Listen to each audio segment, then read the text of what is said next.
आज हम आपको बताएंगे कि नागा साधु बनने के लिए क्या क्या करना होता है।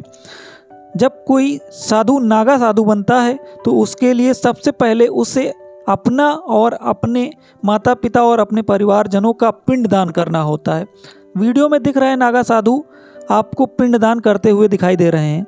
ये लोग सबसे पहले अपना और अपने माता पिता अपने परिवारजनों का जीते जी पिंडदान कर देते हैं, ताकि नागा साधु बनने के बाद ये लोग सांसारिक मोह माया से दूर हो जाएं। उसके बाद पिंडदान करने के बाद ये गंगा में डुबकी लगाएंगे और गंगा में डुबकी लगाने के बाद अपने गुरु से गुरु दीक्षा लेंगे। जब ये नागा साधु बन जाते हैं तो सर्वप्रथम इन्हें अपने घर जाना होता है और घर जाने पर सबसे पहले दीक्षा अपने माता पिता से लेनी होती है। लेकिन इसके लिए भी इनको एक शर्त दी जाती है और उस शर्त का इन्हें पालन करना होता है। वो शर्त होती है कि जब भी ये नागा साधु अपने घर दीक्षा लेने के लिए जाएंगे तो इन्हें कोई पहचान ना सके और ये अपने घर भेष बदल कर जाते हैं।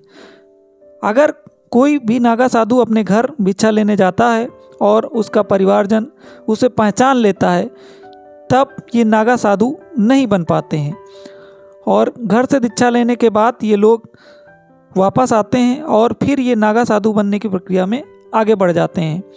और नागा साधु को आपने देखा होगा कि नागा साधु जो हैं आपको कुंभ के दौरान ही नज़र आते हैं। क्या होता है कि ये कहाँ चले जाते हैं? जब कुंभ खत्म होता है या कुंभ समाप्त होता है उसके बाद ये लोग क्यों नहीं दिखाई देते हैं? तो कुंभ जब आता है तभी ये लोग बाहर निकल कर आते हैं। उसके बाद ये लोग पर्वतों, गुफाओं और जंगलों में चले जाते हैं।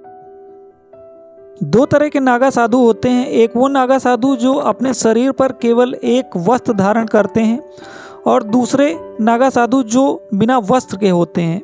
जो बिना वस्त्र के नागा साधु होते हैं उन्हें दिगंबरी नागा कहते हैं। और जब ये लोग कुंभ में आते हैं तो ये इनके शरीर पर केवल एक वस्त्र होता है और जैसे ही कुंभ से ये लोग गुफाओं में चले जाते हैं तब ये पूर्णतया नागा साधु के भेष में हो जाते हैं। और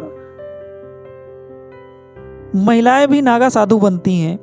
महिलाएं भी नागा साधु बनने की दीक्षा लेती हैं और वो भी नागा साधु बनती हैं।